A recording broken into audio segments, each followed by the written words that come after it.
Oui, c'est vraiment triste ce que nous traversons actuellement, la crise qu'il y a entre euh, le Niger et le Bénin, le Mali et le Bénin, le Burkina et le Bénin. C'est triste et qu'il urge nous rappeler qu'après le coup d'État du général Mathieu Kérékou au Bénin, il a été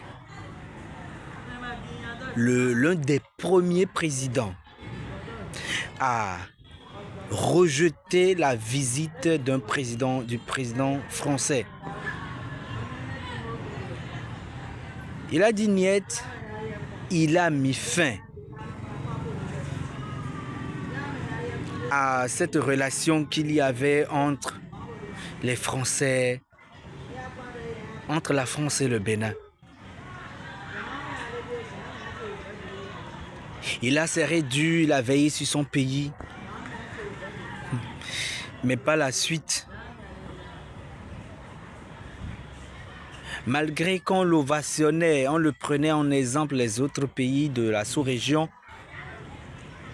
il est tombé dans une crise. Le Bénin est tombé dans une crise financière.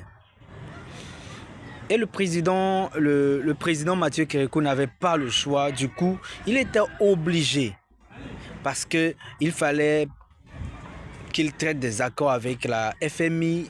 Et puis, il y avait quelques contournements. Il fallait accepter certaines choses-là. Il y avait des clauses qu'il fallait accepter.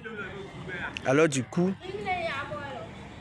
il était obligé de revenir sur sa marche et de revoir ces traités.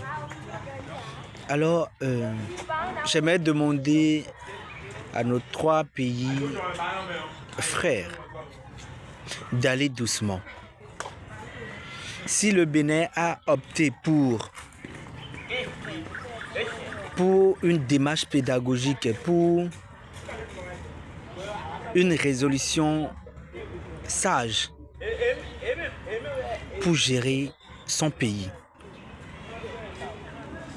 accepter cela. Cela ne veut pas dire que du coup, le Bénin est mauvais et vous devez chanter tout cela sur la toile.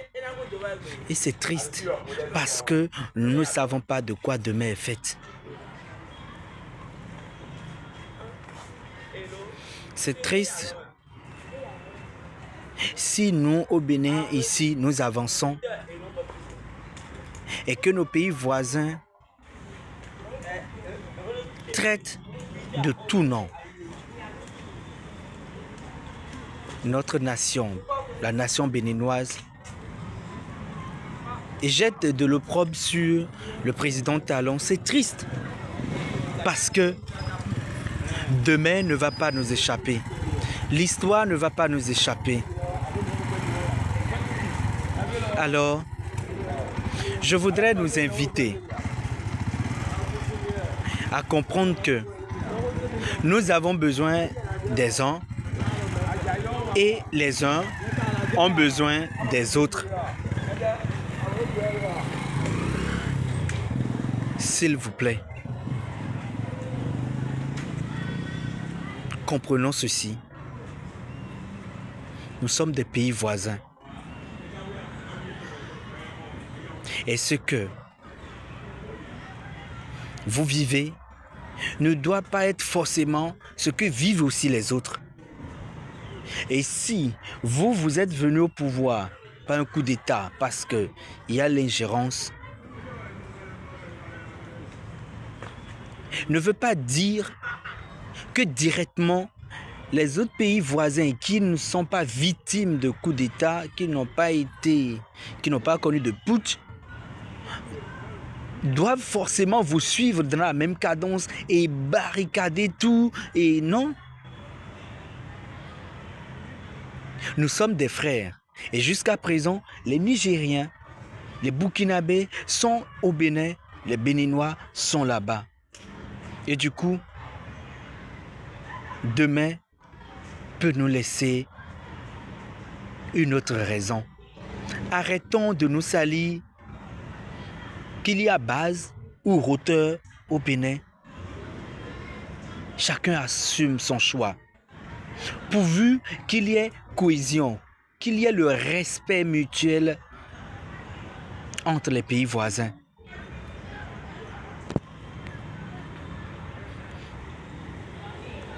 Je demande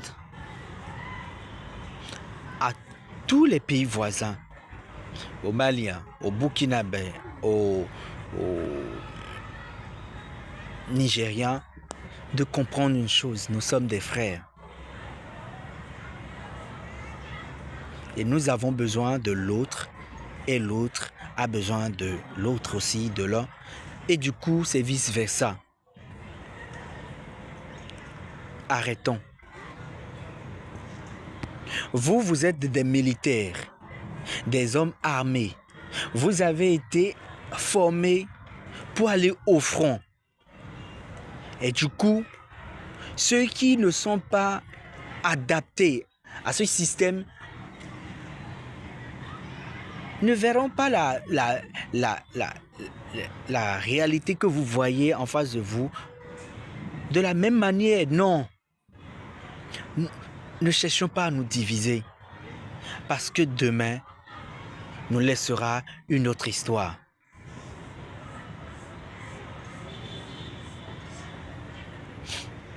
Le Bénin vit bien, très bien sous Talon. Il a fait ce qu'il pouvait faire en tant que président. Et nous bannissons toute histoire de coup d'État parce que ça ne profite personne. Et du coup, tous ces pays dans lesquels il y a eu coup d'État, ces présidents, ceux qui sont présidents par le putsch, par un coup d'État, n'ont plus jamais la tranquillité. Ne détournons pas, ne transformons pas cette vérité, non. Allez voir combien de frères d'âme sont emprisonnés après les putschs, après les coups d'État. Parce qu'on dira, tel général n'est pas de notre côté, il a fait ceci, bah, on doit l'arrêter. On a vécu ça, le Bénin a vécu ça. Sous notre président Mathieu Kérékou, on a le massinisme, on a vécu. Parce que lorsque le général Mathieu Kérékou a fait son coup d'État, il a arrêté les 3 présidents net.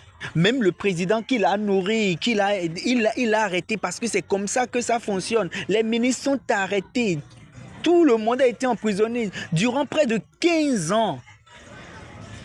Et celui qui fait un coup d'État n'est pas prêt d'ici 2 ans, 3 ans, à quitter à 5 ans, à laisser le pouvoir. Parce qu'il a peur de la suite. Et ça ne crédibilise pas le pays. Mais si vous êtes confronté à une réalité, ne veut pas dire que forcément les autres pays doivent être confrontés aussi par cette même réalité, doivent tourner la page. Ça ne nous honore en aucun cas. Je demande humblement au président Tiani, au président Assimi, au président Ibrahim d'enseigner à tous nos frères, à nos concitoyens,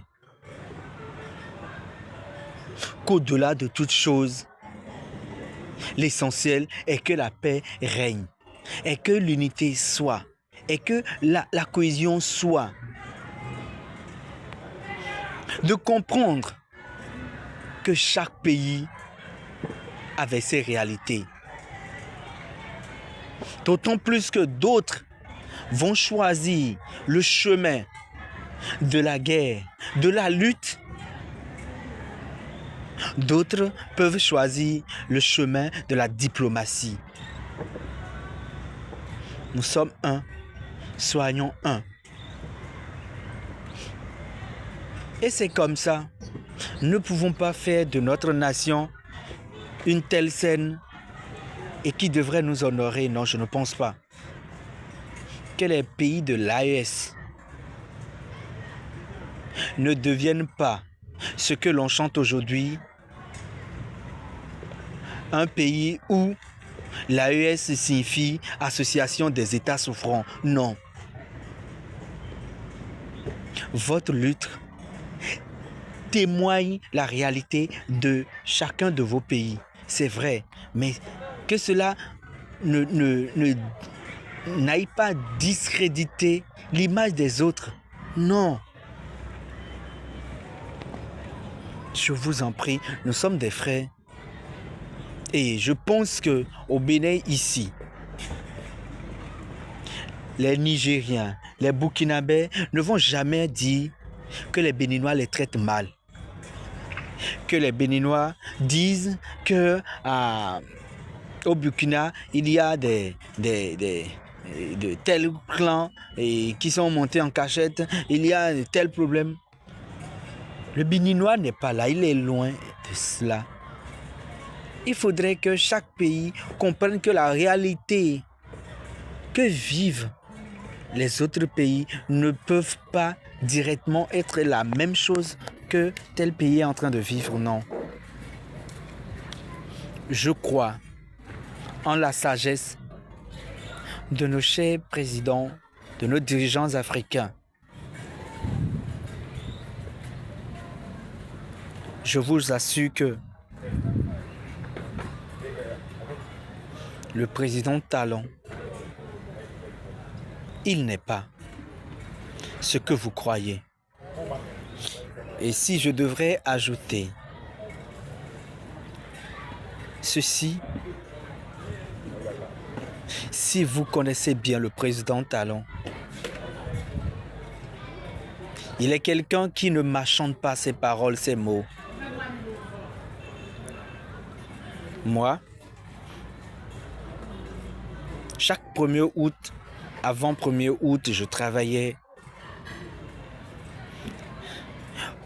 au niveau de Prolacom, là où on fait les dépôts, on fait le dépôt de GEB.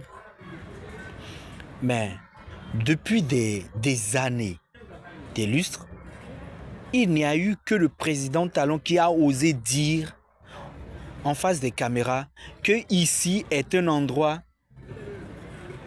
choisi par les Français. Non. Et on a changé de lieu où on a choisi la terre où le président Mathieu Kérékou vivait, dormait, est devenu la mémoire de nos frères qui se sont donnés, qui ont combattu. Alors, chers amis, s'il vous plaît, je vous assure qu'au Bénin ici, près de 95% diront qu'il est le président, que Patrice Talon est le président qui a le plus travaillé pour l'État béninois. Sur le plan politique, ça ne nous regarde pas, ça ne nous regarde pas. Mais il y a eu au sein du Bénin des emplois pour les jeunes. Lorsqu'on fait recours à ces médicaments, les faux médicaments, alors lorsqu'il a supprimé cela, ouf, des pharmacies ont vu jour, se sont multipliées et du coup, les jeunes pharmaciens ont trouvé d'emploi. Lorsqu'il a choisi à ce que les villes soient propres, des milliers de jeunes ont trouvé d'emploi pour la mise en propreté de nos villes. Sinon, au départ, chacun jetait les ordures en sachet de gauche à droite et le vivre ensemble était difficile. Il a fait. Il y a eu d'emploi. Lorsqu'on fait recours à GDIZ, des milliers de jeunes ont trouvé d'emploi. la transformation de nos produits. Et tant de choses. La construction de nouvelles voies. Plusieurs sociétés ont vu jour, sont à pied d'œuvre pour qu'il y ait de nouvelles voies. Et des milliers de jeunes ont été employés.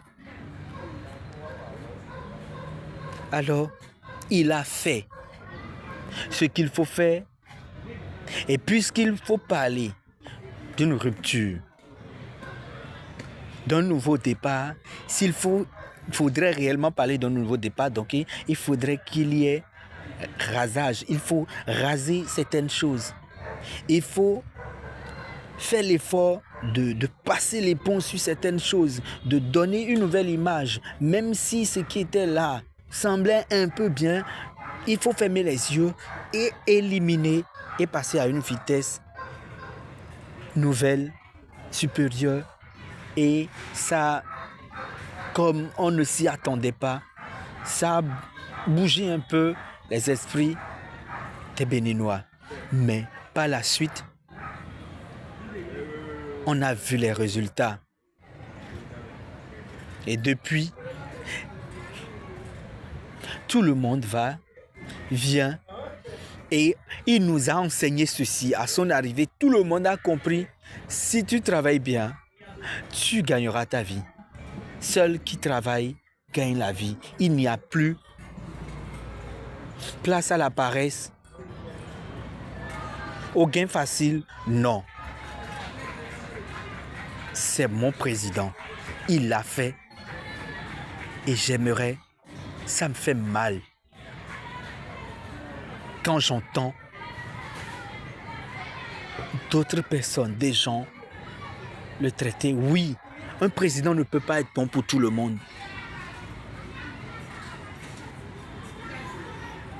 Et personne n'est bon pour tout le monde. Nous sommes frères, force à chacun. Merci.